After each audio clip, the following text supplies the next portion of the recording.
चलो class 10th शुरू करते हैं। अगला क्वेश्चन 4 एक्सरसाइज 2.2 तक थर्ड तक कर चुके हैं।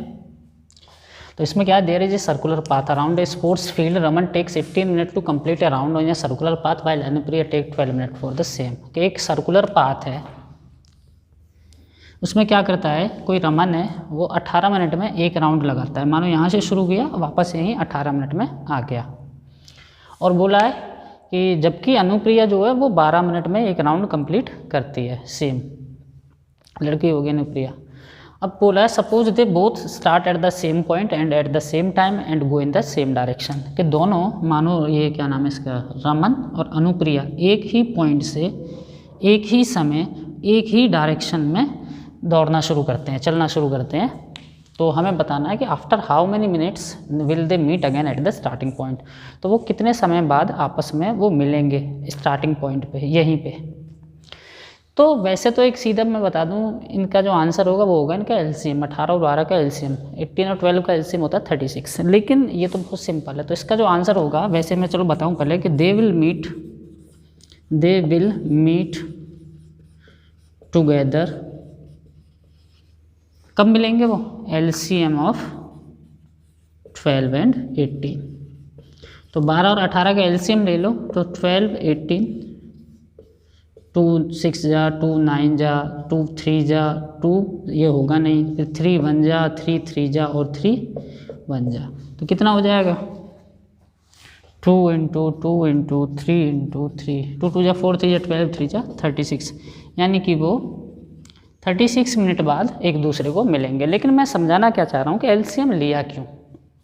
वैसे तो आंसर आ गया। ऐसा होता है कि जब हम दो नंबर का एलसीएम, समझो इसको, जब हम दो नंबर का एलसीएम निकालते हैं, मानो 4 और 6 का एलसीएम हम निकालते हैं, तो इसका मतलब जैसे हमने 4 और 6 का एलसीएम किया तो वो कितना आता है? वो आता है 12। तो एलसीएम है क्या? एलसीएम वो नंबर है जो जिन दोनों नंबर का हमने एलसीएम लिया है, 2 का लिया हो या 2 से ज़्यादा का लिया हो, यहाँ हम 2 की बात कर रहे हैं। कि मानो 4 और 6 का, मानो क्या है, 4 और 6 का एलसीएम 12 है।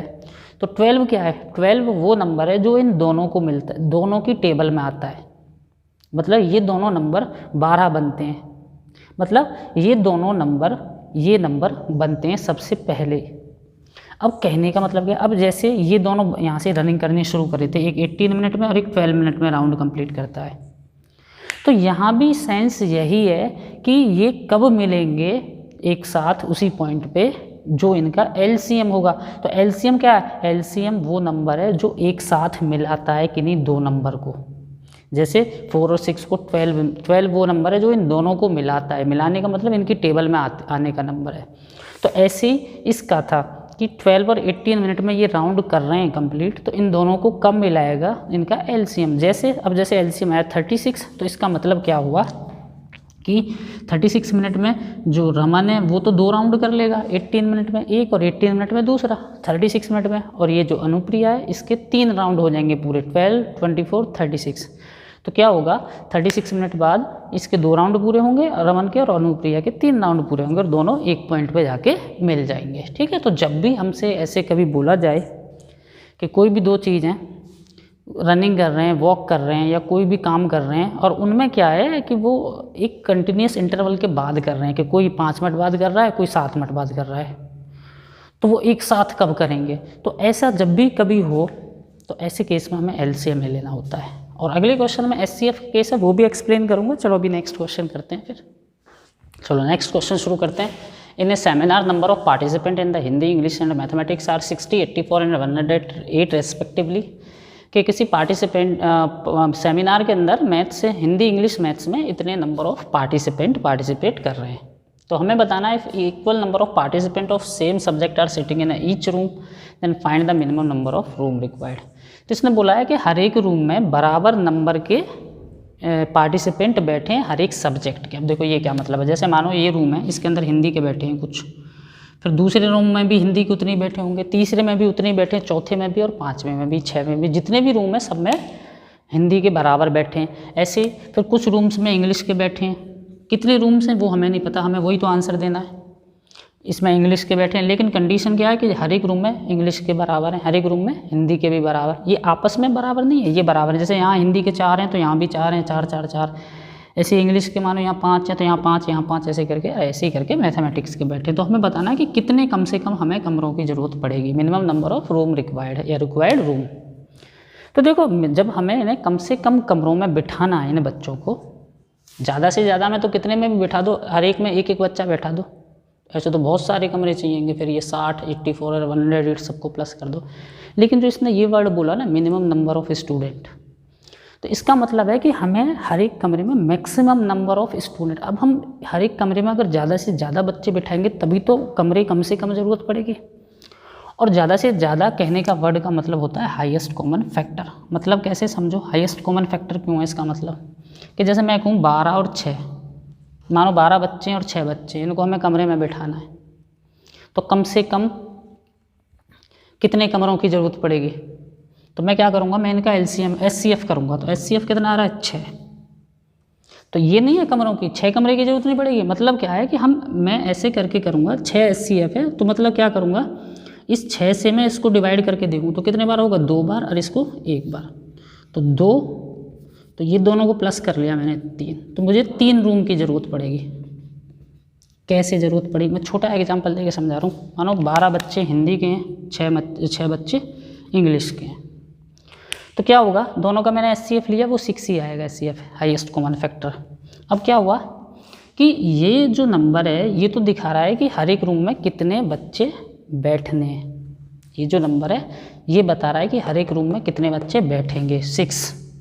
और कितने रूम की ज़रूरत पड़ेगी, तो इन बच्चों को लिए कितने रूम की ज़रूरत पड़ेगी, डिवाइड किया 12 को 6 से, 6 2 जा 12, 2 रूम की तो इनको ज़रूरत पड़ेगी और 1 रूम की इनको ज़रूरत पड़ेगी।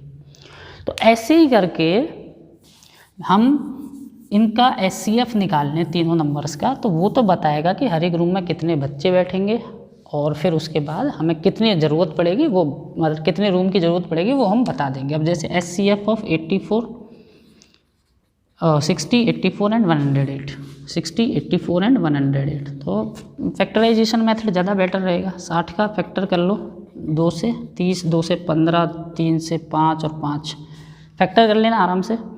84 के 2 4 जाए 2 42 बार, फिर 2 से 21, फिर 3 से, फिर 7 से।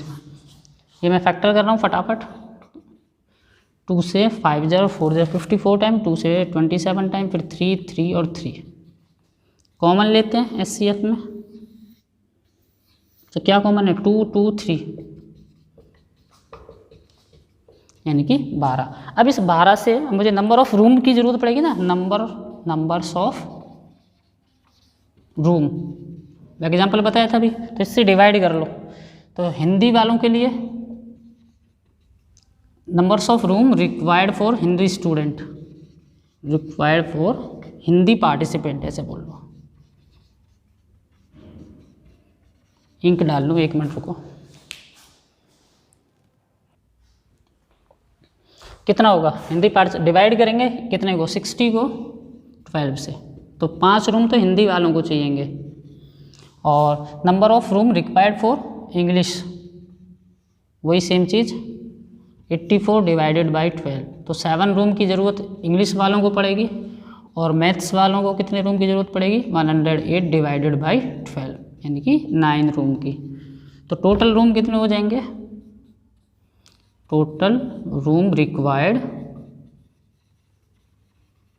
वो हो जाएगा 5 + 7 + 9, यानी कि 21 रूम्स।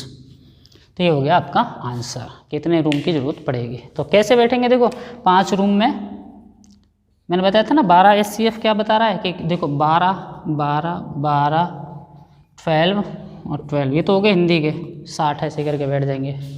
फिर इंग्लिश के कितने रूम में बैठेंगे, 9 रूम में, ऐसे करके 12 12 12 12 12 9 या 108। और ये कितने, नहीं 7 रूम में, सॉरी 84। और मैथ्स के कितने बैठेंगे, 9 रूम में, और टोटल रूम हो गए 21। ठीक है, तो ये चैप्टर कंप्लीट, एक्सरसाइज कंप्लीट हो गई, बाकी कल